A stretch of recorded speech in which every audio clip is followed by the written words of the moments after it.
नहीं लगा। महाराज उसने संकल्प लिया, रुद्र प्रिय तरपैसे रातरम में गतव्य था। महाराज मैं नारायण के रक्त से ही अपने भाई को तिलांजलि दूंगा। और महाराज उसने कठोर तपस्या किया। सतेपे मंत्रद्रोण्यम तपः परमदारुणः ऊर्ध्वबाहुर्नभो दृष्टि मुक्तंगुष्ठावनावनिः।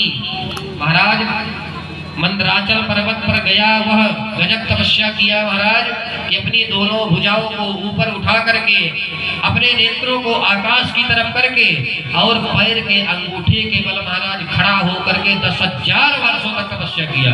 इतना तपस्या किया कि महाराज इसके शरीर में मिट्टी की बांबी लग गई। ब्रह्मा जी तीनों लोक में हाहाकार मच गया, तीनों लोग जलने लगे।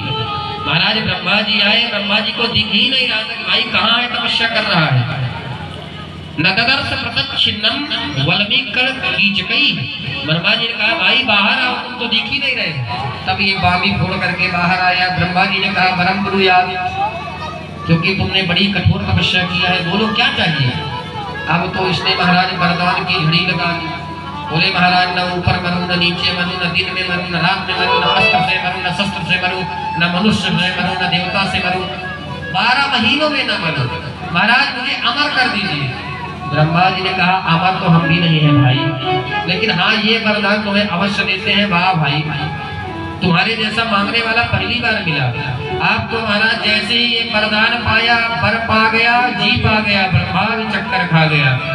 अब तो महाराज तीनों लोगों में इसने वो आतंक फैलाया कि महाराज इंद्र देवता से झाड़ू लगवाए अपने मकान में, वरुण देवता से पानी भरवाए। अब तो महाराज सारे देवता रोए कि महाराज हमारी कब रक्षा करेंगे, इस संकट से हमारा उद्धार कब करेंगे। भगवान ने कहा चिंता मत करो, कालांतर में इसके 4 पुत्र हुए और सबसे छोटे पुत्र का नाम रखा गया श्री प्रहलाद जी महाराज। लेकिन प्रहलाद जी महाराज को बचपन से ही एक ग्रह ने ग्रसित कर लिया। कृष्ण ग्रह ग्रहीतात्मा न वेदा जगदीदृशम्। देखिए शनि राहु केतु की अगर दशा सताए तो पंडित जी शांति करा देंगे, पंडित जी जाप करवा देंगे, हवन करवा देंगे। लेकिन कृष्ण रूपी ऐसा ग्रह है जिसको लग गया उसका कोई उपाय नहीं है। इसको कृष्ण रूपी ग्रह लग गया महाराज, भगवान का परम भक्त। एक हमारे संतों ने 10वां ग्रह भी बताया है दामाद जी को। बोले दामाद जी में बड़े नखरे रहते हैं, अपने घर में चाहे भरता रोटी खाए लेकिन ससुराल में महाराज पनीर पूरी मिलना चाहिए। सदा वक्रः सदा क्रूरः। महाराज ससुराल जाएंगे तो लगता है इनसे बड़ा कोई नहीं, महाराज सोने की थाली में भोजन करते हैं। सदा वक्रः सदा क्रूरः सदा पूजा अपेक्षति। महाराज ससुराल में जरा भी थोड़ा सा नेक कसर पड़ जाए तो सीधे देवी जी के ऊपर गुस्सा उतारते हैं, तेरे पिता ने ऐसा किया, तेरी माँ ने ऐसा किया। कन्या राशि स्थितो देवा जामाता 10वां ग्रह। अब कन्या राशि के ऊपर सदैव महाराज हावी रहते हैं, तो दामाद जी को भी 10वां ग्रह बताया गया है। तो महाराज प्रहलाद जी को हिरण्यकश्यपु ने संडावर्ग जी के आश्रम में भेजा। कौन से विद्यालय में? शुक्राचार्य जी के 2 पुत्र थे संड और अमर। हिरण्यकश्यपु दानव विश्वविद्यालय में भेजा। और एक दिन गर्मी की छुट्टी हुई और गर्मी की छुट्टी में गुरुजी प्रहलाद जी को घर लेकर आए। और हिरण्यकश्यपु ने बड़े प्यार से प्रहलाद जी को गोद में बैठा करके पूछा, बेटा प्रहलाद तुम कौन सी अच्छी शिक्षा सीख कर आए हो? प्रहलाद जी ने कहा कि पिताजी मुझे तो केवल एक ही अच्छी शिक्षा लगती है। क्या? तत्साधु मन्ये सूर्यवर्य देहिनां सदा समोद्भिर्धिया वसद्रिवा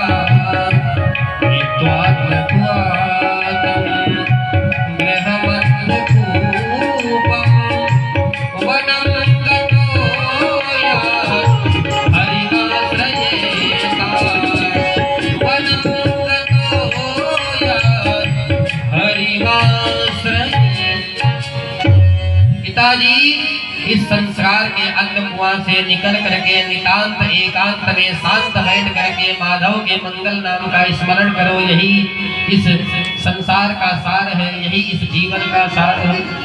पिताजी ने कहा कि मेरा ही पुत्र मेरे ही शत्रु विष्णु के नाम पर मुझे भड़का रहा है और मेरे शत्रु का नाम लेने के लिए बोल रहा है। पिताजी ने कहा ठीक है बेटा जाओ, अपने गुरुजी को बुलाओ। गुरुजी आए, बोले दुष्ट ब्राह्मणों, तुमने यही मेरे बेटा को शिक्षा दिया है? अरे इसको दैत्य कुल की शिक्षा दो, और तुमने इसको क्या सिखाया है? बोले महाराज ऐसा एक भी पाठ हमारे उसमें नहीं है, ये पता नहीं आपका पुत्र कहाँ से ऐसी बातें सीख करके आता है। न मत प्रणीतम न परम प्रणीतम सुतो वदन्ति तवेन्द्र शत्रु। लगता है राजन, ना तो हमने पढ़ाया है ना तो किसी और ने पढ़ा, लगता है ये पढ़ाया ही आया है। हमें तो ऐसा लग रहा है कि देवताओं की कोई चाल ना हो, इंद्रादिक देवता लगता है रात्रि में आते हैं और इसको सिखा करके चले जाते हैं। बोले महाराज इस बार माफ कर दीजिए, अगली बार से महाराज गलती नहीं करेंगे। अब तो महाराज पुनः प्रहलाद जी गए और महाराज हिरण्यकश्यपु ने समझाया कि खबरदार, तुमने सारी शिक्षा का भगवाकरण करके रखा है। बोले महाराज हमारे विद्यालय में एक भी ऐसा कोर्स नहीं है। आपने हमको बताया कि गा माने गणेश पढ़ाना बंद करो, हमने गणेश बंद कर दिया, हमने पढ़ाना शुरू कर दिया गा माने गधा। और तो और महाराज हमारे आश्रम में कोई हरी सब्जी भी आती है तो महाराज उसे हम हरी नहीं कहते, क्योंकि हरी नाम है नारायण का, उसे हम ग्रीन सब्जी कहते हैं महाराज। तो महाराज इस बार माफ कर दीजिए। अब तो महाराज प्रहलाद जी को ले गए और जब गर्मी की छुट्टी हुई तब प्रहलाद जी आए और इस बार हिरण्यकश्यपु ने बड़े भाव से प्रहलाद जी को गोदी में बैठाया और प्रहलाद जी से कहा बेटा अब तुम कौन सी अच्छा पाठ सीख करके आए हो? तो इस बार प्रहलाद जी ने कहा कि पिताजी इस बार तो मैं 9 बातें सीख करके आया हूँ। बोले कौन सी बातें हैं बेटा? बोले श्रवणम कीर्तनम विष्णु स्मरणम पाद सेवनम अर्चनम वंदनम दास्यम सख्यमात्म निवेदनम। नवधा भक्ति का बखान कर दिया। पिताजी भगवान की कथा को श्रवण करो, भगवान का कीर्तन गाओ, भगवान के पाद पद्मों का सेवन करो, भगवान के चरणों की वंदना करो, भगवान की ही दास्ता करो। जैसे ही हिरण्यकश्यपु ने सुना, उठा करके गोद से प्रहलाद जी को भूमि पर फेंक दिया और निकाली तलवार गुरु जी की गर्दन में रख दिया। अरे दुष्ट ब्राह्मणों, तुमने मेरे पुत्र को पूरी तरह से बर्बाद कर दिया। आप तो महाराज संदा वर्ग जी थर थर कांपे। महाराज माफ कर दीजिए। नमत प्रणीतम न पर प्रणीतम। महाराज हमारे स्कूल में कोई भी ऐसा पाठ ही नहीं है, महाराज माफ कर दीजिए। हिरण्यकश्यपु समझ गया कि इसको भगवत भक्ति का रोग लग गया और ये कोरोना की बीमारी महाराज फैलते देर नहीं लगती। अगर गांव में एक भी कंठीधारी और तिलकधारी आ जाए महात्मा तो महाराज जब से प्रेमानंद जी महाराज है तब से देखिए सब वृंदावन में पीले पीले ही दिखने लगे। तो महाराज भक्ति का रोग ये कोरोना से कम नहीं है, ये भी बड़ा जल्दी फैलता है। तो बोले यदि शरीर का कोई एक अंग खराब हो जाए तो उसे कटवा ही देना चाहिए शेष शरीर की रक्षा के लिए। छिंदात तदंगम यदि दात्मनोहितम शेषम सुखम जीवत यद विवर्जनात्। प्रहलाद जी ने पिताजी को समझाया, पिताजी एक अंधों की लाइन जा रही थी, जंगल में गए तो एक अंधा गड्ढे में गिर गया धम। दूसरे अंधा जो लाइन में पीछे लगा था बोले भाई ये धम से आवाज कैसी आई? तो जो पहला गिर गया तो उसने सोचा मैं तो गिर ही गया हूँ, इसको क्यों बचाऊं? बोले नहीं नहीं रास्ता ठीक है बिल्कुल चले जाओ। और दूसरा भी जैसे आगे गिरा थम, फिर से आवाज आई। तीसरे ने कहा भाई फिर से आवाज आई, क्या बात है? अब दूसरे ने कहा इस दुष्ट ने मुझे नहीं बताया तो मैं क्यों इसको बताऊं? बोला बिल्कुल बिल्कुल रास्ता एकदम बिल्कुल क्लियर है, साफ है, चले आओ। और परिणाम ये हुआ कि जितने थे अंधे सबके धमाधम। तो पिताजी इसी प्रकार हम जानते सब हैं, हमारे पिताजी सब जानते हैं, हमारे दादाजी सब जानते हैं संसार में कुछ नहीं है, केवल माया है और यही सब रह जाना है। लेकिन फिर भी अपने पुत्र को केवल क्या सिखाते हैं? माँ तो पिता बालक नहीं सिखावे, उदर भरे सोई धर्म सिखावे। कि बेटा तुम पढ़ लिख लो, इसलिए पढ़ लिख लो केवल धन कमाओ, यही तक केवल अपने पुत्रों को शिक्षा दी जाती है। अब तो हिरण्यकश्यपु ने कहा कि इसको भयंकर रोग लग गया और इसको महाराज कड़ी कड़ी यातनाएं देने लगा। सारे असुर टूट पड़े। महाराज पानी में डुबाया और होलिका ने जलाया, भोजन पर प्रतिबंध लगाया, मारण मोहन उच्चाटन जादू टोना करवाया। जब कुछ नहीं बिगाड़ पाया तो मन ही मन घबराया।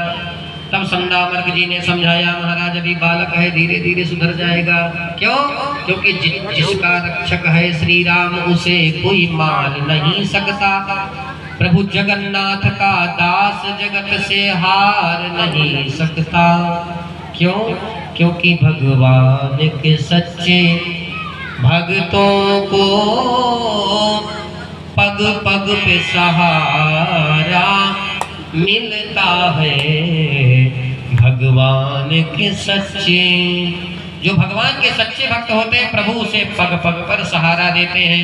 अब तो महाराज एक दिन प्रहलाद जी आश्रम में इकट्ठा हुए बच्चों के साथ और अपने मित्रों को बुलाए। बोले मित्रों आज चलो आंख मिचौनी का खेल खेलें। बोले ये तो बहुत पुराना, ये कौन सा नया खेल है? बोले यही तो आंख मिचौनी का खेल हमें समझना है। क्योंकि परमात्मा जब हमें भेजते हैं तो परमात्मा कहते हैं जाओ। जब यह सृष्टि का लय होता है तो मैं तुम्हें खोज खोज करके अपने उदर में समाहित कर लेता हूँ, लेकिन अब मैं तुम्हें संसार में भेज रहा हूँ। संसार के कण कण में मैं व्याप्त हूँ। अब तुम्हारी बारी है, तुम मुझे खोजो। प्रहलाद जी के मित्रों ने कहा, प्रहलाद ये हमारे कक्षा में ये तो पाठ कोई पढ़ाया नहीं जाता, लेकिन तू कैसे सब सीख लेता है? बोले तुम्हें नहीं मालूम है, जिस समय मैं माँ के गर्भ में था उस समय मेरे गुरु नारद जी महाराज हैं।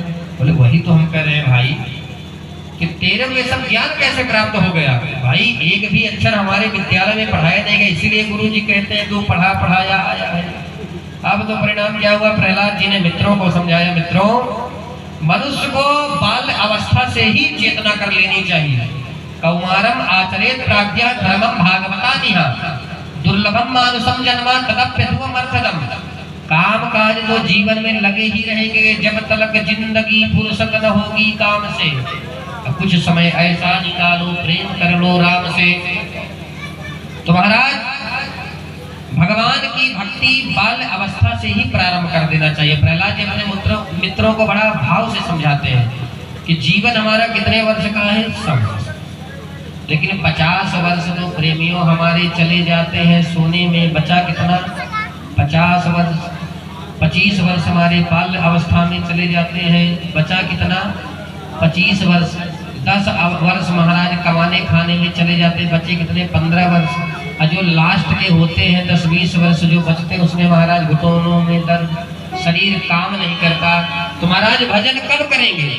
प्रहलाद के मित्रों ने कहा, भाई तू बड़ी जोरदार बात बता रहा है, हमारा भी मन करता है कि भगवान का भजन करें, लेकिन प्रहलाद बुरा मत मानना, तेरे पिताजी से हम बहुत डरते हैं। बोले तुम्हें हमारे पिताजी से डर लगता है, लेकिन जगत पिता से नहीं डरते। बोले मेरी गारंटी है मेरे पिताजी कुछ नहीं करेंगे, चलो तुम आज मस्त होकर के भजन करो। बोले प्रहलाद तुम्हारी गारंटी है पिताजी से हमें बचा लेना। बोले ठीक है, मगन होकर के भजन करो। अब भैया जो प्रहलाद जी के भक्त हो तो हमारे साथ ताली बजा करके गाएं, और जो महाराज हिरण्यकश्यपु वाले हो तो उनको हम गारंटी नहीं दे सकते।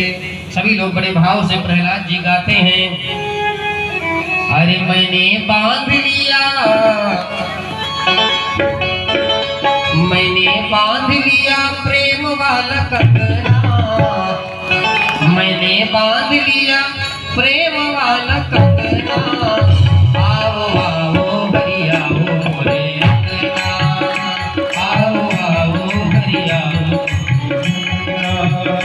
आओ आओ हरि आओ मोरे अंगना, आओ आओ हरि आओ मोरे अंगना।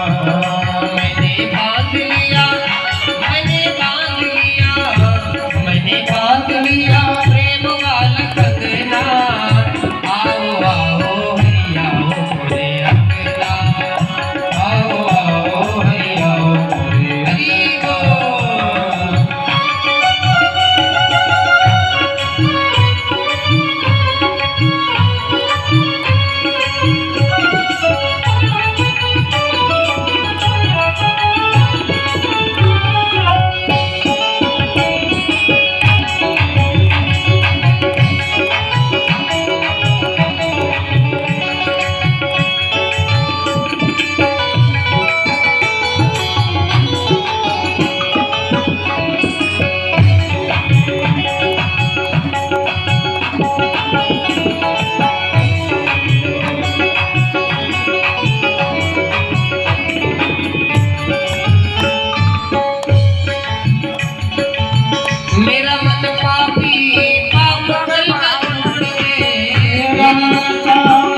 के ऊपर चढ़े कोई रंगना, आओ आओ हरि